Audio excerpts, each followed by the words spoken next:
ప్రజ్ఞ ట్యుటోరియల్స్కు స్వాగతం. ఈ వీడియోలో మనం డిఎస్సి స్కూల్ అసిస్టెంట్ బయాలజీలో భాగంగా 9వ తరగతి జీవశాస్త్రంలోని వ్యవసాయ ఉత్పత్తులు సవాళ్ళు అనే పాఠ్యాంశంలో మనం ఇంతకుముందు వీడియోలో జీవ ఎరువులు, అదేవిధంగా పచ్చి రొట్ట, అదేవిధంగా పంచగవ్వ, రసాయనిక ఎరువుల గురించి నేర్చుకున్నాము. ఆ యొక్క వీడియోకు కంటిన్యూస్గా ఈ యొక్క వీడియోను చూద్దామండి. మరి పంట యొక్క అధిక దిగుబడి రావాలంటే మనం సేంద్రియ వ్యవసాయ పద్ధతి ద్వారా మరి అధికమైన దిగుబడి వస్తుందని మనం నేర్చుకున్నాము.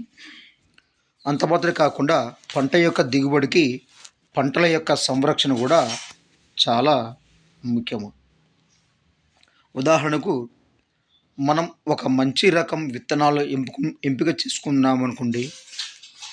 సరైన సమయంలో వాటిని నేలలో విత్తినాము, అదేవిధంగా ఎరువులను సరైన విధంగా వేసాము, పొలానికి అవసరమైనటువంటి ఈ యొక్క నీళ్ళను కూడా అందించాము.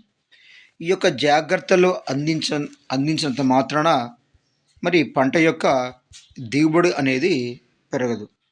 కారణం ఏంటంటే ఈ యొక్క పంటలో కొన్ని రకాల కలుపు మొక్కలు ఉంటాయి కాబట్టి ఈ యొక్క పంట యొక్క దిగుబడిని ఈ యొక్క కలుపు మొక్కలు తగ్గిస్తాయి కాబట్టి ఆ యొక్క కలుపు మొక్కలను మనం నివారించవలసిన అవసరం ఉంది.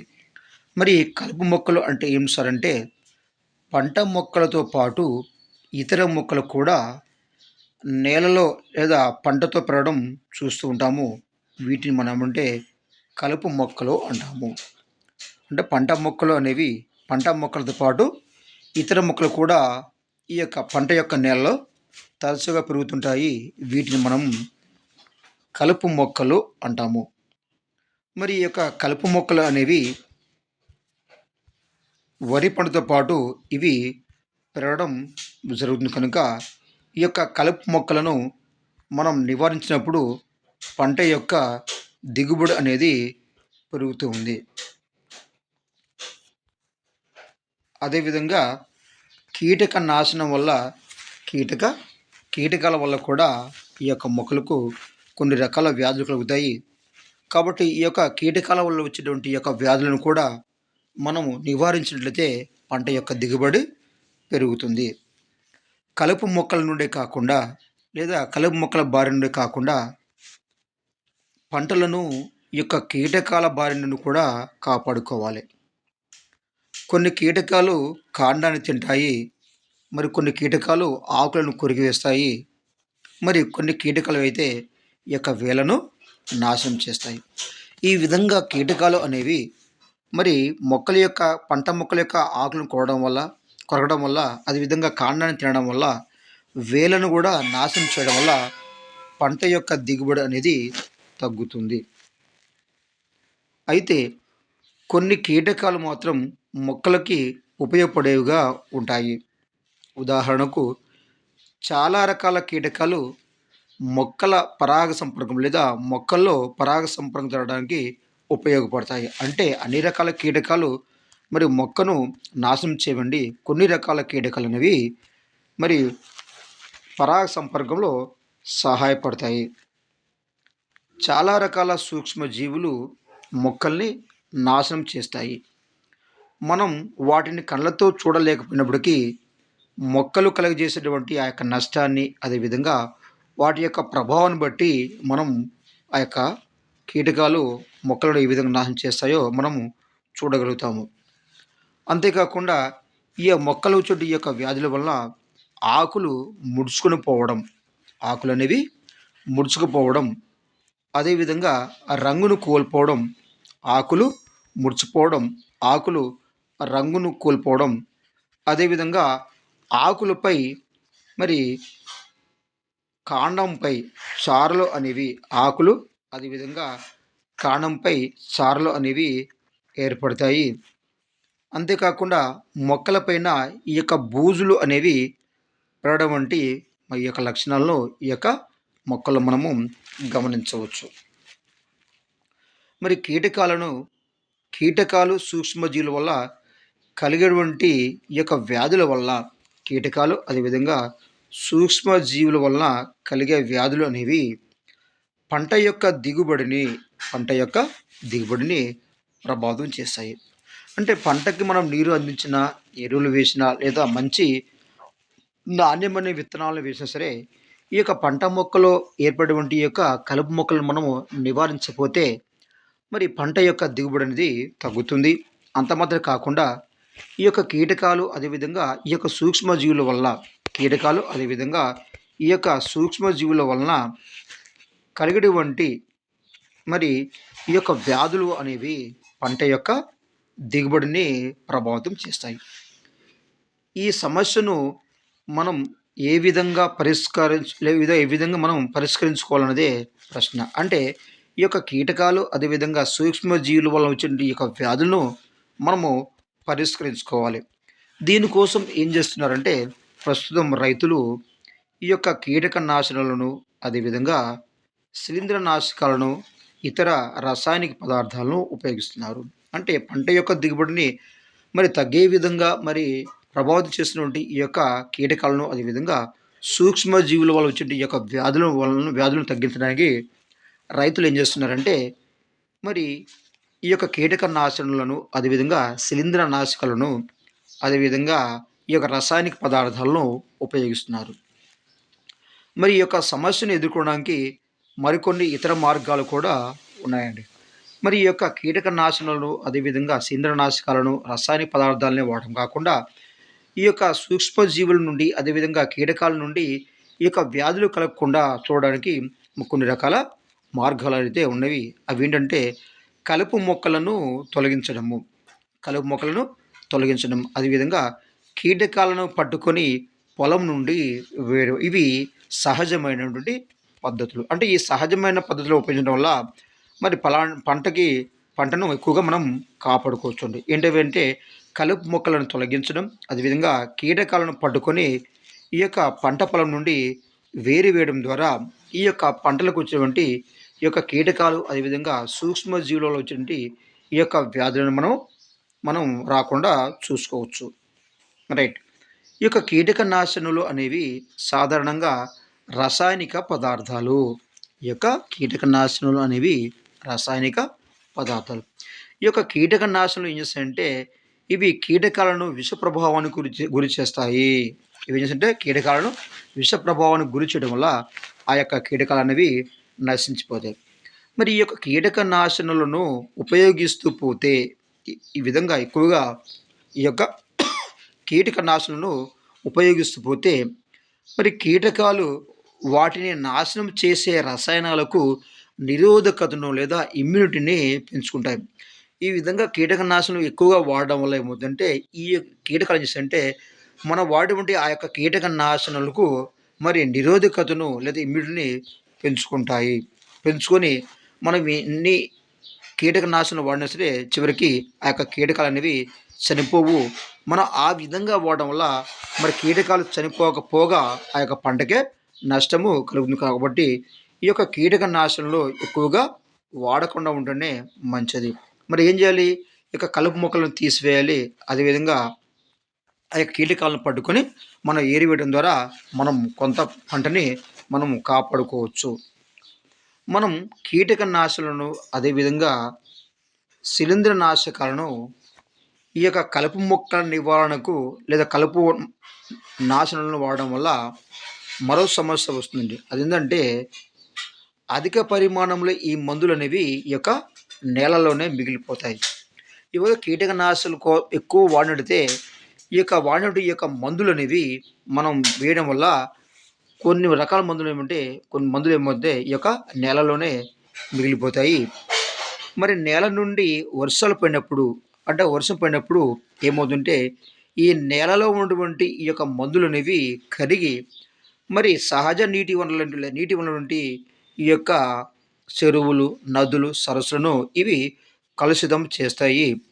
ఈ విధంగా కలుషితమైన ఈ యొక్క నీరు అనేది నేల యొక్క పొరలోకి దిగి మరి ఆ యొక్క నీరు అనేది వాడడానికి లేదా ఉపయోగించడానికి వీలు కలగకుండా మరి ఈ విధంగా ఈ విధంగా కీటకనాశనాలు అనేవి ప్రభావాన్ని చూపిస్తాయి. రైట్. ఈ యొక్క కీటక నాశనులను లేదా కలుపు నాశనులను లేదా ఈ ఈ యొక్క పెస్టిసైడ్స్ వీటిని వాడడం వల్ల ఈ మందులను పొలంలో చల్లేటువంటి ఈ యొక్క రైతులు మరి తరచుగా వీటి యొక్క ప్రభావానికి గురవుతారు. అంటే మందులు చల్లుతారు కొంతమంది పల్లెటూరు ప్రాంతంలో మందులు చల్లినప్పుడు ఆ యొక్క గాలికి ఏమవుతుందంటే ఆ యొక్క మందులనేవి ఈ యొక్క రైతుల యొక్క మరి దేహంలోకి ప్రవేశించేటువంటి అవకాశం అయితే ఉంటుంది. కొన్ని రకాల లేదా కొన్ని రసాయనిక పదార్థాలు అనేవి రైతు శరీరంలోకి ప్రవేశిస్తాయి. ప్రవేశించి ఊపిరితిత్తుల్లోకి అదేవిధంగా రక్తంలోకి చేరి ఈ యొక్క దీర్ఘకాలిక వ్యాధులను లేదా దీర్ఘకాలిక ప్రభావాన్ని చూపుతాయి. ఈ విధంగా కీటక నాశనం లేదా ఈ యొక్క మందులను ఎక్కువగా వాడడం వల్ల. నెక్స్ట్ పోతే మరొక సమస్య ఏమిటంటే ఈ యొక్క మందులను ఎక్కువగా వాడడం వల్ల ఈ యొక్క మందులు మరి కీటక నాశనన్నిటిని నాశనం చేస్తాయి. మరి కొన్ని రకాల కీటకాలు ఏంటంటే మొక్కలు పంట దిగుబడి రావడానికి తోడ్పడతాయండి. అంటే అన్ని రకాల కీటకాలు అనేవి హాని చేయవండి. అంటే కొన్ని రకాల కీటకాలు ఉపయోగకరంగా ఉంటాయి కాబట్టి ఈ విధంగా ఉపయోగకరం ఉంటే ఈ కీటకాలు ఏంటంటే పరాగ సంపర్కంలో ఇవి ఉపయోగపడతాయి కాబట్టి ఈ విధంగా కీటకనాశనులను వాడటం వల్ల ఈ యొక్క పరాగ సంపర్కంలో ఉపయోగపడే ఈ యొక్క కీటకాలు అనేవి నశించిపోవడం వల్ల ఏముందంటే పంట యొక్క దిగుబడి అనేది తగ్గుతుందండి. పంట యొక్క దిగుబడి తగ్గుతుంది. ఈ యొక్క కీటకనాశనలు వాడడం వల్ల ఏమవుతుందంటే పంటలకు ఉపయోగపడేటువంటి ఈ యొక్క కీటకాలు కూడా నశించిపోవడం అయితే జరుగుతుంది. మరి ఆంధ్రప్రదేశ్ రాష్ట్రంలో మరి ప్రకాశం అదే గుంటూరు జిల్లాలో అధిక పరిమాణంలో క్రిమి సంహారక మందులను ఉపయోగిస్తున్నారు. వెరీ ఇంపార్టెంట్ అండి. ఇక క్రిమి సంహారక మందులు ఎక్కడ ఉపయోగిస్తున్నారు సార్ అంటే మా తెలుగు రాష్ట్రాల్లో ఆంధ్రప్రదేశ్ రాష్ట్రంలో ఈ యొక్క ప్రకాశం గుంటూరు జిల్లాలో ఈ యొక్క అధిక పరిమాణంలో క్రిమి సంహారక మందులను ఉపయోగిస్తున్నారు. అందువల్ల ఏమవుతుందంటే ఈ యొక్క ఉపయోగకరమైనటువంటి ఈ యొక్క కీటకాలు కూడా చనిపోతున్నాయి. ఈ విధంగా ఉపయోగపడేటువంటి ఈ విధంగా కీటకాలు అనేవి చనిపోతే ఏమవుతుందంటే మరి పంట యొక్క దిగుబడి అనేది తగ్గుతుంది. ఎందుకు తగ్గుతుంది సార్ అంటే ఈ యొక్క కీటకాలు ఏమంటే ఆ పంట మొక్కలను ఒక పుష్పం మీద వాలి ఆ యొక్క పరాగరేణులను వేరొక పుష్పంలో కీలాగ్రాన్ని చేర్చడానికి ఉపయోగపడుతుంది కాబట్టి ఈ విధంగా పరాగ సంపదడానికి ఈ యొక్క కీటకాలు అనేవి లేవు కాబట్టి ఫలితంగా ఈ యొక్క పంట యొక్క దిగుబడి అనేది తగ్గుతుంది. కాబట్టి ఈ యొక్క పరాగ సంపర్కాలతో ఈ యొక్క కీటకాలు అనేవి ఒకవేళ చనిపోయినట్లయితే పంట యొక్క దిగుబడి అనేది తగ్గడం అనేది జరుగుతుంది. అందువల్ల ఈ యొక్క పురుగు మందులను ఎక్కువగా వాడకుండా ఉండటమే మంచిది. మరి ఈ సమస్య అనేది ఉత్పన్నం కాకుండా అంటే ఉపయోగకరమైన ఈ యొక్క కీటకాలను మనం చంపడం వల్ల అంటే కీటక నాశనం వల్ల చనిపోవడం వల్ల ఏమవుతుందంటే పరాగ సంపర్కం జరగదు. ఫలితంగా పంట యొక్క దిగుబడి అనేది తగ్గుతుంది. మరి ఈ సమస్య అనేది ఉత్పన్నం కాకుండా ఏం చేస్తారంటే కొన్ని రకాల పద్ధతులు ఉన్నాయని శాస్త్రవేత్తలు తెలియజేస్తున్నారండి. ఈ యొక్క సమస్యను ఉత్పన్నం కాకుండా కొన్ని పద్ధతులు ఉన్నాయని శాస్త్రవేత్తలు తెలియజేస్తున్నారు. ఉదాహరణకు మనం ఆహార గొలుసును ఉపయోగించి కీటక నాశనలను తొలగించవచ్చు. Very important. కీటక నాశనలను తొలగించేటువంటి ఒక సహజ ప్రక్రియ ఏంటంటే ఆహారపు గొలుసును ఉపయోగించి కీటక నాశనను తొలగించవచ్చు. మరి వివిధ ఆవరణ వ్యవస్థలు అనే పాఠంలో ఈ యొక్క ఆహారపు గొలుసు గురించి మనం ఈ యొక్క 8వ తరగతిలో నేర్చుకోవడం అయితే జరిగిందండి. ఈ యొక్క ఆవరణ వ్యవస్థలు కూడా రకరకాల ఆవరణ వ్యవస్థలు ఉన్నాయి. అడవి ఆవరణ వ్యవస్థ, భూమి ఆవరణ వ్యవస్థ, అదేవిధంగా కొలను ఆవరణ వ్యవస్థని అక్కడ 8వ తరగతిలో మనం నేర్చుకున్నాం. రైట్.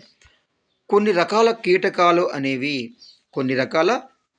ఏం చేస్తాయంటే ఇతర కీటకాలు తింటాయండి. ఏం చేస్తాయి? ఇతర కీటకాలు తింటాయి. కొన్ని రకాల కీటకాలు ఇతర కీటకాలు తింటాయి కాబట్టి వీటిని మనం అంటే పరభక్షులు అంటాం. పరభక్షులు అంటే కొన్ని రకాల కీటకాలు అనేవి ఇతర రకాల కీటకాలు తింటాయి. అంటే కీటకాలు తింటాయి కాబట్టి ఈ విధంగా కీటకాలను తినేటువంటి ఈ యొక్క కీటకాలు మనం అంటే పరభక్షులు అంటాం. ఏమంటారు సార్? పరభక్షులు. ఇలాంటి కీటకాలను ఉపయోగించి హాని కలిగించే కీటకాలను నివారించవచ్చు. అంటే ఈ విధంగా కీటకాలను తినేటువంటి ఈ యొక్క పరభక్షులను, ఇతర కీటకాలను పంట పొలంలో మనం మనం ఉంచడం వల్ల మరి పంటకు నష్టం కలిగినటువంటి ఆ యొక్క కీటకాలను ఈ యొక్క కీటకాలు అనేవి తింటాయి. దీనివల్ల ఏమవుతుందంటే మనం సహజంగానే మనం పంట యొక్క దిగుబడిని పెంచుకోవచ్చు. అదేవిధంగా కొన్ని రకాల పక్షులు కూడా కొన్ని రకాల పక్షులు కూడా ఈ యొక్క కీటకాలను తింటాయండి. ఈ యొక్క కీటకాలను తింటాయి. అలాంటి పక్షులను కూడా ఉపయోగించి మరి కీటకాల నుండి పంటను రక్షించుకోవచ్చు. ఇప్పుడు కీటకాలను పంట రక్షించుకోవడానికి 3 పద్ధతి ఏంటి? ఫస్టు 3 రకాల పద్ధతులు. ఒకటేమో ఆహారపు గొలుసును ఉపయోగించి కీటక నాశనలను తొలగించవచ్చు. రెండేమో కీటకాలను ఉపయోగించి మరొక కీటకాలను తినే విధంగా మనం ఉపయోగించుకోవచ్చు. మూడవది ఆ యొక్క కీటకాలను పంటలకు నష్టం కలిగించినటువంటి కీటకాలను నివారించడానికి మరి ఈ యొక్క పక్షులను ఉపయోగించి కూడా ఈ యొక్క పంటను మనము రక్షించుకోవచ్చు. ఈ విధంగా సహజమైన పద్ధతులు కూడా మనం కీటకాలను మనం నివారించవచ్చు. కొందరు అపాయకరమైన కీటకాలను కొందరు అపాయకరమైన కీటకాలను ఏరివేసి చంపడం మంచి పద్ధతి అనుకుంటారు. అంటే అపాయకరం కీటకం కొంతమంది ఏరివేసి చంపుతారు. కానీ ఈ పద్ధతి వల్ల సమస్య ఏమిటంటే చాలా సమయం పడుతుంది.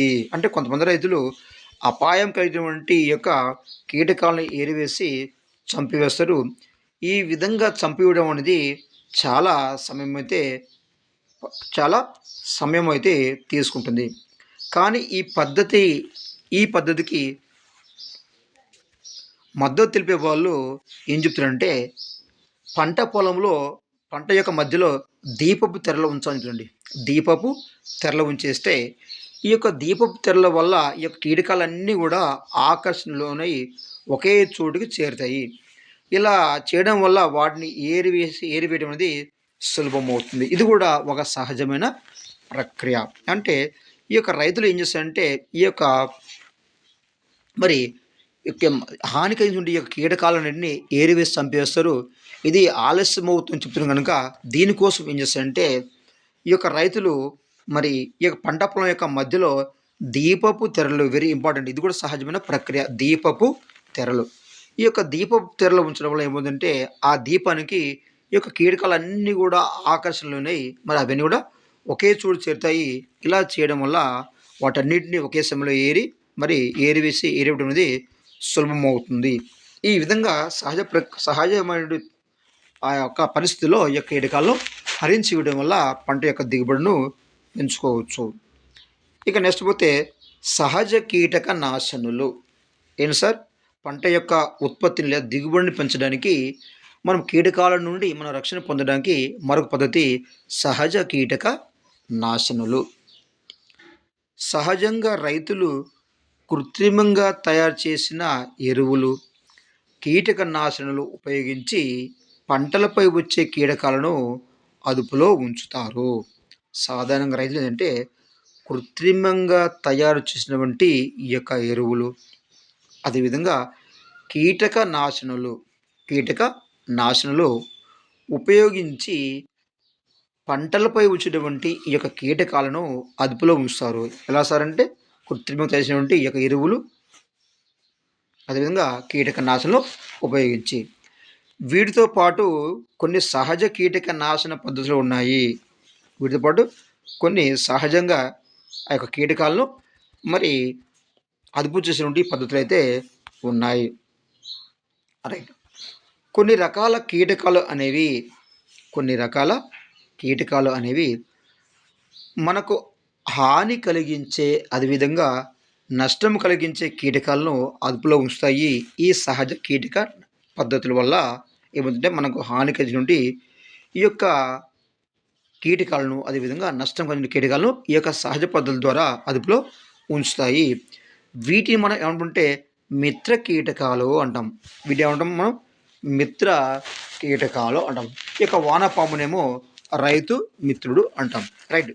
ఈ విధంగా కొన్ని రకాల కీటకాలు ఏంటంటే మనకు హాని కలిగిస్తాయి, అదేవిధంగా పంట నష్టం కల్పిస్తాం. కాబట్టి ఇలాంటి వాటిని అదుపులో ఉంచినటువంటి ఈ యొక్క కీటకాలను మనం అంటే మిత్ర కీటకాలు అంటారు. అంటే ఇవేం చేస్తాయంటే పంటకు హాని కలిగించినటువంటి ఆ యొక్క హానికర కీటకాలను తినివేసి రైతులకు ఇవి ఉపయోగపడతాయి కాబట్టి ఈ రైతులకు ఉపయోగపడే ఈ కీటకాలు మనము మిత్ర కీటకాలు అంటాము. ఈ యొక్క మిత్ర కీటకాలకు ఉదాహరణ చూద్దాం. ఎగ్జామ్ అడగొచ్చు. మిత్ర కీటకాలకు ఉదాహరణ అడ్డు. లేకపోతే ఈ క్రింది వల్ల ఏది మిత్ర కీటకం అని ఒక కీటకం పేరు ఇవ్వవచ్చు. అందువల్ల చూసే ప్రయత్నం చేద్దాం. ఈ యొక్క మిత్ర కీటకాలు ఏంటి సార్ అంటే సాలెపురుగు, అదేవిధంగా డ్రాగన్ ఫ్లై, తర్వాత క్రిసో క్రిసోపా, అదేవిధంగా మిరిబ్స్, అదేవిధంగా lady bird beetle, lady bird beetle వంటి ఈ యొక్క కీటకాలు ఏం సార్ అంటే సాలెపురుగు, డ్రాగన్ ఫ్లై, క్రిసోపా, మిరిబ్స్, లేడీ బర్డ్ బీటిల్ అనేటువంటి వీటి మనము మిత్ర కీటకాలు అంటాం. మరి అదేవిధంగా మూల కీటకాలు అదేవిధంగా జెసిడ్స్, అదేవిధంగా ట్రిప్స్ అనేవి జెసిడ్స్, ట్రిప్స్ అనేవి మరియు కాండం తొలిచే పురుగులను తింటాయండి. ఏం చేసంటే ఈ యొక్క కాండం తొలిచే పురుగులను తినడం వల్ల ఈ యొక్క కీటకాలు మనం ఏమంటామంటే మనం మిత్ర కీటకాలు అంటాం. ఫ్రెండ్లీ ఇన్సెక్ట్స్ లేదా మిత్ర కీటకాలు అంటాము. ఏంటంటే సార్ అంటే సాలెపురుగు, డ్రాగన్ ఫ్లై, క్రిసోపా, అదేవిధంగా మీరిప్స్, లేడీ బర్డ్ బీటిల్ మన కీటకాలు, జెసిడ్స్, ట్రిప్స్ మరియు కాండం తొలిచే పురుగులను ఇవి తినడం వల్ల రైతులకు ఉపయోగపడుతున్నాయి కాబట్టి వీటిని మనం మిత్ర కీటకాలు లేదా ఫ్రెండ్స్ ఇన్సెక్ట్స్ అంటాం. ఇవి కీటకాలండి. చూసారా ఒక కీటకాన్ని తింటుంది. ఈ పైన ఈ కీటకము ఈ కీటకం తింటుంది, ఈ కీటకం ఈ యొక్క కీటకాన్ని తింటుంది. అంటే ఈ విధంగా ఈ యొక్క మిత్ర కీటకాల వల్ల ఏమిటంటే పంట యొక్క దిగుబడిని మనం ఉపయోగించి ఈ యొక్క మిత్ర కీటకాలను ఉపయోగించి పంట యొక్క దిగుబడిని మనం పెంచుకోవచ్చు. ఇక నెక్స్ట్ పోతే సార్ ట్రైకోడెర్మా అటువంటి శిలీంధ్రం, ట్రైకోడెస్మా అటువంటి ఈ యొక్క శిలీంధ్రం అనేది కాండం తొలిచే పురుగు గుడ్లలో నివసిస్తుంది. Very important. ట్రైకోడెస్మా అటువంటి ఈ యొక్క శిలీంధ్రం ఎక్కడ ఉంటుందంటే కాండము తొలిచే ఉంటే ఈ యొక్క పురుగు ఉంది కదా ఆ పురుగు యొక్క గుడ్లలో నివసిస్తుంది. నివసించే ఉందంటే ఆ యొక్క కాండం తొలిచిన పురుగు యొక్క లార్వాని చంపివేస్తుంది. అదేవిధంగా పొగాకు తినే గొంగలి పురుగు, పొగాకును తినేటువంటి గొంగలి పురుగు, ధాన్యాన్ని తినే గొంగలి పురుగు వంటి వాటిని గుడ్ల దశలోనే నాశనం చేయవచ్చండి. రైట్. ఇక ట్రైకోడెస్మా సిండ్రోమ్ అనేది కాండం తొలిచే పురుగు గుడ్లలో నివసించి ఆ యొక్క కాండం తొలిచే పురుగులను హరించి వేస్తుంది. అదేవిధంగా పొగాకును తినే పురుగు, ధాన్యాన్ని తినే పురుగు వంటి వాటిని గుడ్ల దశలోనే మనం నాశనం చేయవచ్చు. ఇంకో కీటకం ఉంది, అదేంటో బ్యాసిల్లస్ తురింజియన్సిస్. ఇది మనం 8వ తరగతిలో కూడా మనం నేర్చుకున్నామండి. ఇక్కడ కూడా వచ్చింది బ్యాసిల్లస్ తురింజియన్సిస్. దీన్ని మనము బీటీ అంటాము. వంటి రకాల బ్యాక్టీరియాలు కీటకాలను నాశనం చేస్తాం. మనం సాధారణంగా మనం బీటీ పత్తి అని ఉంటామండి. బీటీ పత్తి అని ఉంటాము. ఈ యొక్క బీటీ పత్తిలో ఏముంటుంది సార్ అంటే మరి బ్యాసిల్లస్ తురింజియన్స్ అటువంటి ఒక బ్యాక్టీరియా ఉంటుందండి. ఇది సహజంగా ఆ యొక్క దానిలో ప్రవేశపెడతారు. ఏదైనా కీటకము ఈ యొక్క బ్యాసిల్లస్ తురింజియన్సిస్ ఉన్నటువంటి బ్యాక్టీరియా ఉన్నటువంటి మొక్కపైన వాలినప్పుడు ఆ యొక్క కీటకాలు అనేవి నాశనం చేయడం అనేది జరుగుతుంది. ఇది ఒక రకమైన సహజమైన పద్ధతులు. మరి కొన్ని రకాల మిశ్రమ పంటలు ఈ యొక్క కీటకాలను అదేవిధంగా వ్యాధి వ్యాప్తులను లేదా వ్యాధులను అదుపులో ఉంచుతాయి. అంటే ఈ యొక్క మిశ్రమ పంటలు వేయడంలో కూడా మనం పంటలకు వచ్చేటువంటి ఈ యొక్క కీటకాలను మరి ఆ కీటకాల వచ్చేటువంటి ఆ యొక్క వ్యాధులను అదుపులో ఉంచవచ్చు. వెరీ ఇంపార్టెంట్ అండి. ఈ యొక్క మిశ్రమ పంటలు వేయడం వల్ల మరి పంటలకు వచ్చేటువంటి ఆ యొక్క కీటకాలను అదేవిధంగా వచ్చేటువంటి ఆ యొక్క వ్యాధులను అదుపులో చేయవచ్చు. ఇది కూడా ఒక సహజమైన ప్రక్రియ. వరి సాగు చేసిన తర్వాత మరి మిశ్రమ పంటలు ఎలా చూద్దామండి. ఒకసారి వరి సాగు చేసిన తర్వాత మినుములు. వరి సాగు చేసిన తర్వాత మినుములు ఒకటవది. ఇక రెండవది వేరుశనగ పంటను పండిస్తే మరి వరిలో వచ్చినటువంటి ఈ యొక్క టుంగ్రో వైరస్ను అదుపు చేయవచ్చు. అంటే వరిని సాగు చేసిన తర్వాత వరిని సాగు చేసిన తర్వాత ఈ యొక్క మినుములు కానీ అదేవిధంగా వేరుశనగ పంటను కానీ పండించినట్లయితే ఏమవుతుంది సార్ అంటే వరిలో వచ్చేటువంటి వెరీ ఇంపార్టెంట్ వరిలో వచ్చేటువంటి టొంగ్రో వైరస్ను అదుపు చేయవచ్చు. అంటే కొన్ని రకాల మిశ్రమ పంటలను పండించడం వల్ల మరి కొన్ని రకాల కీటకాలను అదేవిధంగా కొన్ని రకాల వ్యాధులను అదుపులో ఉంచవచ్చు. దానికి ఉదాహరణ ఒకటిదంటే ఈ యొక్క వరి పంట పండిన తర్వాత మనం మినుములు కానీ అదేవిధంగా వేరుశనగ పంట కానీ పండించామనుకోండి ఏమవుతుందంటే ఈ యొక్క వరిలో వచ్చినటువంటి ఈ యొక్క టుంగురో వైరస్ను అదుపులో ఉంచవచ్చు. ఇది ఒకటోది. ఇక రెండవది ఏంటి సార్ అంటే పత్తి పండించిన తర్వాత పత్తి పండించిన తర్వాత మొక్కజొన్నలను కానీ లేదా ఈ యొక్క నువ్వులను కానీ పండిస్తే పత్తి పండించిన తర్వాత ఈ యొక్క మొక్కజొన్నలు కానీ లేదా నువ్వులు పండిస్తే ధాన్యం తినేటువంటి గొంగలి పురుగులను మనము అదుపు చేయవచ్చు. ఏ ధాన్యం అండి? ఈ యొక్క ధాన్యం తినేటువంటి మొక్కలను అదుపులో చేయవచ్చు. ఫస్ట్ ఏంటంటే వరి సాగు చేసిన తర్వాత ఈ యొక్క మినుములు కానీ వేరుశనగను పండిస్తేమో వరిలో వచ్చే టుంగురో వైరస్ను మనం అదుపులో ఉంచవచ్చు. పత్తి పండిన తర్వాత మొక్కజొన్న కానీ నువ్వులను కానీ పండిస్తే ధాన్యము తినేటువంటి గొంగలి పురుగులను అదుపు చేయవచ్చు. ధాన్యము తినేటువంటి గొంగలి పురుగులను అదుపు చేయవచ్చు. ఇది రెండవది. ఇక మూడవది కందులను పండించిన తర్వాత కందులను పండించిన తర్వాత ఈ యొక్క మొక్కజొన్న కానీ కందులను పండించిన తర్వాత కందులను పండించిన తర్వాత ఈ యొక్క మొక్కజొన్నను కానీ అదేవిధంగా జొన్న వంటి మొక్కజొన్న లేదా జొన్న వంటి పంటలు పండిస్తే కందులను పండించిన తర్వాత మరి మొక్కజొన్న కానీ అదేవిధంగా జొన్నలు పండిస్తే మరి ఏమవుతుందంటే కాండము తొలుచు పురుగును అదేవిధంగా ఎండుగడ్డి తెగులను మరి నివారించవచ్చు. ఇంకా వెరీ వెరీ ఇంపార్టెంట్. మరొక్కసారి చూద్దాము. ఇక్కడ వరి పంటను పండించిన తర్వాత వరి పంటను సాగు చేసిన తర్వాత ఈ యొక్క మినుములు కానీ వేరుశనగ కానీ పండిస్తే వరిలో వచ్చే టుంగురో వైరస్ను అదుపులో చేయవచ్చు. అదేవిధంగా పత్తి పండిన తర్వాత మొక్కజొన్న కానీ అదేవిధంగా నువ్వులు కానీ పండిస్తే మరి ధాన్యం తినేటువంటి గొంగలి పురుగును అదుపు చేయవచ్చు. అదేవిధంగా కంది పండించిన తర్వాత మొక్కజొన్న అదేవిధంగా జొన్న వంటి పంటలను పండిస్తే కంది పండించిన తర్వాత జొన్న వంటి పంటలు పండిస్తే ఈ యొక్క కాండం తొలుచు పురుగును అదేవిధంగా ఎండుగడ్డి తెగులను నివారించవచ్చు. కాబట్టి ఇలాంటి పంటలను మనం ఏమంటాం సార్ అంటే ఆకర్షక పంటలు అంటే వెరీ ఇంపార్టెంట్. మనం రబీ పంటలు తెలుసు, ఖరీఫ్ పంటలు తెలుసు కానీ మరి ఇక ఆకర్షక పంటలు అనేది ఇది కూడా అదే అనుకుంటాము కాదండి.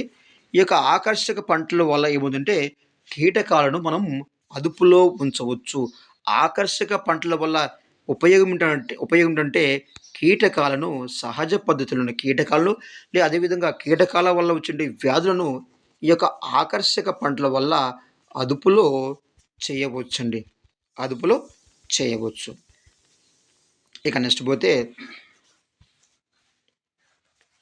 పత్తి పొలాల్లో జట్రోపా మరియు బంతి పూలను పత్తి పొలాల్లో ఈ యొక్క జట్రోపా అదేవిధంగా బంతి పూలను మిరప పంటతో పాటు పండిస్తారండి. మిరప ఇది కూడా మిశ్రమ పంట చెప్పవచ్చు. ఈ యొక్క పత్తి పొలాలు ఏం చేస్తారంటే ఈ యొక్క జట్రోపా అదేవిధంగా బంతి పూలను పత్తి పొలాల్లో ఈ యొక్క జట్రోపా అదేవిధంగా బంతి పూలను మిరప పంటతో పాటు అంటే పత్తి పొలాలేమో జట్రోపా మరి మిరప పంటలేమో ఈ యొక్క బంతి పూలను పెంచడం అనేది జరుగుతుంది. దాన్ని ఏమంటామంటే పత్తి పొలాల్లో జట్రోప మరియు బంతి పూలను ఈ యొక్క మిరప పండిస్తారు. దీనికి కారణం ఏంటంటే ఈ యొక్క కీటకాలను అదుపులో ఉంచడం ఉంచడం కొరకు. ఇక నెక్స్ట్ పోతే పంట యొక్క ఉత్పత్తిలో అభివృద్ధి సాధించడం అనేది పంట యొక్క ఉత్పత్తిలో అభివృద్ధి సాధించడం, మరి నేల ఆరోగ్యాన్ని, పర్యావరణాన్ని పరీక్షించడం వ్యవసాయానికి ముందున్న సవాళ్ళు. అంటే పంట యొక్క ఉత్పత్తి పెరగాలి అంటే ఏం చేయాలి సార్ అంటే ఫస్ట్ మొదటిగా మనం నేల యొక్క ఆరోగ్యాన్ని మనం పరీక్షించాలి. అదేవిధంగా పర్యావరణాన్ని పరీక్షించాలి. ఈ విధంగా చేసినట్లయితే మనము పంట యొక్క అభివృద్ధిని సాధించవచ్చు. కానీ ఇవి సవాలుతో కూడుకున్నటువంటి పని అండి. మరి వ్యవసాయంలో ఉండేటువంటి గుణాత్మకమైనటువంటి అదేవిధంగా వైవిధ్యభరితమైన ఆధునిక వ్యవసాయ పద్ధతులను గురించినటువంటి ఈ యొక్క పరిజ్ఞానం అనేది రైతులకు ఉండవలసిన అవసరం ఉంది. అంటే ఈ యొక్క వ్యవసాయంలో మరి గుణాత్మకమైన అదేవిధంగా వైవిధ్యభరితమైనటువంటి ఆధునిక వ్యవసాయ పద్ధతుల గురించి ఈ యొక్క రైతులకు పరిజ్ఞానం ఉన్నట్లయితే ఈ యొక్క రైతులు మరి పంట యొక్క మరి దిగుబడిని పెంచేటువంటి అవకాశం అయితే ఉన్నది.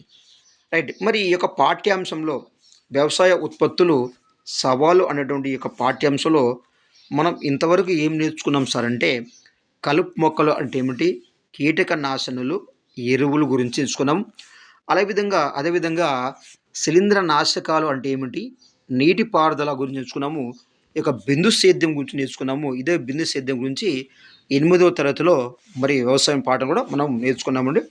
అదేవిధంగా కీటకహారులు, రోగ నిరోధక శక్తి, ఇమ్యూనిటీ పవర్, ఎనర్జీ శక్తి, అదేవిధంగా బ్యాక్టీరియా వర్ధనం, పంట మార్పిడి, వర్మి కంపోస్ట్, అదేవిధంగా ఇక వీడియోలో మనం ఈ యొక్క మిశ్రమ పంట గురించి మనం నేర్చుకున్నాం. ఇదంతా కూడా మన ఈ యొక్క పాఠ్యం నేర్చుకుంటే ఈ యొక్క కీలక పదాలు. ఇంకా ఏం నేర్చుకున్నాం సార్ అంటే మన దేశ జనాభాకు సరిపోయేటట్లు ఆహార ఉత్పత్తి జరగడం లేదు. మరి యొక్క ఆహార ఉత్పత్తికి దోహదపడే యొక్క కారకాలు ఏంటి సార్ అంటే మన్నికమైనటువంటి విత్తనం, అదేవిధంగా నేల యొక్క స్వభావము, నీటి పారుదల, ఎరువుల లభ్యత, మరి సక్రమ వినియోగం, వాతావరణం, కీటకాలు, అదేవిధంగా కలుపు మొక్కల నియంత్రణ అనేవి ఈ యొక్క అధిక ఆహార ఉత్పత్తికి తోడ్పడేటువంటి కారకాలుగా మనము చెప్పవచ్చండి. ఇక నెక్స్ట్ పోతే మిశ్రమ పంటలు అనేవి రైతుకు రకరకాల పంట దిగుబడిని ఇవ్వడం కాకుండా ఈ యొక్క మిశ్రమ పంటలు ఏమవుతుందంటే నేల యొక్క సారాన్ని కూడా పెంచడానికి ఉపయోగపడుతుంది. ఇక నెక్స్ట్ పోతే మొక్కలు అనేవి 1% నీటిని మాత్రమే ఈ యొక్క కిరణజన్య సంయుక్తలు ఉపయోగించుకొని ఈ యొక్క కార్బోహైడ్రేట్ను తయారు చేస్తుంది. ఎంత శాతం అండి? 1%. అంటే 100% నీరు తీసుకుంటే 1%మే ఈ యొక్క నీటిని ఉపయోగించుకొని కార్బోహైడ్రేట్ తయారీలో ఈ యొక్క కిరణజన్య సంయుక్తలకు ఉపయోగించుకుంటాయి. మొక్కలు పత్రరంధ్రాల ద్వారా కార్బన్ డైఆక్సైడ్ను అదేవిధంగా నీటి ఆవిరి రూపంలో విడుదల చేస్తాయండి. దేని ద్వారా అంటే పత్ర రంధ్రాల ద్వారా. ఇక నెక్స్ట్ పోతే ఆరుతడి పంటలను మనం నేర్చుకున్నామండి. మరి ఆరుతడి పంటలు అంటే ఏమిటి? నీటి లభ్యత తక్కువగా ఉన్న ప్రదేశంలో, నీటి యొక్క లభ్యత తక్కువగా ఉన్నటువంటి ప్రదేశంలో పండించేటువంటి పంటలను మనము ఆరుతడి పంటలు అంటాం. ఏమంటామండి? ఆరుతడి పంటలు. ఇక నెక్స్ట్ పోతే మొక్కలకు నైట్రోజన్, ఫాస్ఫరస్, పొటాషియం మరి ఎక్కువ మోతాదులో ఉపయోగపడుతుంది కాబట్టి వీటిని మనం స్థూల పోషకాలు అంటాం. స్థూల పోషకాల ఉదాహరణ ఏంటి సార్ అంటే నైట్రోజన్, ఫాస్ఫరస్, అదేవిధంగా పొటాషియం. వీటిని మనము ఎక్కువ మొత్తంలో మొక్కలు ఉపయోగపడుతుంది కాబట్టి వీటిని మనము స్థూల పోషకాలు అంటాము. తక్కువ మొత్తంలో ఉపయోగపడే పోషకాలు మనం సూక్ష్మ పోషకాలు అంటాము. ఇక్కడ ఒకటి ఉందండి, ఇక్కడ సంకరీకరణము ఏంటి సార్? సంకరీకరణము అదేవిధంగా జెనెటిక్ ఇంజనీరింగ్ పద్ధతిలో మనకు కావలసిన వంగడాలను మరి పొందవచ్చండి. మరి యొక్క సంకరీకరణము ఇది జెనెటిక్ ఇంజనీరింగ్ అనేది నెక్స్ట్ వీడియోలో చూసేటువంటి ప్రయత్నం చేద్దాం. చూస్తూనే ఉండండి ప్రజ్ఞ ట్యుటోరియల్స్.